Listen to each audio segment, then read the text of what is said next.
Hi guys, কি খবৰ? সকলো ভালে আছে চাগে। আজি ভাবিলোঁ দুপৰীয়া সাজত ঢেকীয়া শাক খোৱা যাওক। পাছফালে বাৰীলৈ গৈ ঢেকীয়া শাক অলপ বুটলি আনিলোঁ, ননন্দজনী আৰু মই। তাৰপিছত আনি ধুই পখালি মই এয়া ৰেডি কৰি লৈছোঁ। যিহেতু গৰম বহুত পৰিছে, ভাবিলোঁ আজি টেঙা দাইল খোৱা যাওক। সেইকাৰণে মই অলপ বাৰীৰ পৰা মধুসোলং শাকো ছিগি আনিলোঁ আৰু ছিগি আনি সেই শাককেইডালো ভালকৈ ধুই পখালি চাফা কৰি ল'লোঁ। টেঙা দাইলকণ এই গৰমত কাৰ কাৰ প্ৰিয় হয় জনাবচোন দেই।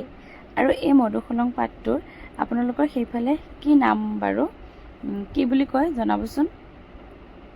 আৰু বাকীখিনি চাই যাওক বাৰু কেনেদৰে শাক ভাজিকণ বনোৱা হয়। আপোনালোকে জানে, তথাপিতো মই এবাৰ ভাবোঁ আপোনালোকক দেখাই দিওঁ। মোৰ ননদজনী আৰু মই দুইজনী লাগি শাকখিনি কাটি ল'লোঁ।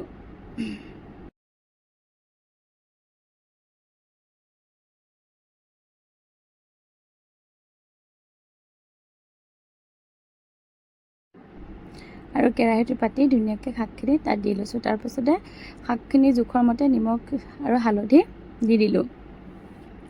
এনেকৈ ভাজিখিনি লৰাই আছোঁ। অলপ লেৰেলি যোৱাৰ পাছতে এটা ডিম দি দিলোঁ, যাতে ভাজিখিনি আৰু অলপ টেষ্টি হৈ উঠক। এনেওতো শাক ভাজি ভাল লাগে, তাতে আকৌ ডিম এটা দিলে আৰু ভাল লাগে। এনেকৈ শাক ভাজি থকা অৱস্থাতে ভাবিলোঁ চাহ অলপ খাই লওঁ। দুয়োজনীয়ে এয়া গাখীৰ চাহ অকণ বনাই দুয়োজনীয়ে খালোঁ। তাৰপিছত এই ধুনু কুৰকুৰি খাব পৰা নাই জ্বলা কোবত, কিন্তু তথাপিতো তাক খাবলৈ লাগে। এয়া পিছে আপোনালোকক বাৰু মই মধুসোলঙৰ দালিটো নেদেখালোঁ। যদি আপোনালোকে চাব বিচাৰে মোক প্লিজ কমেণ্ট কৰি জনাব।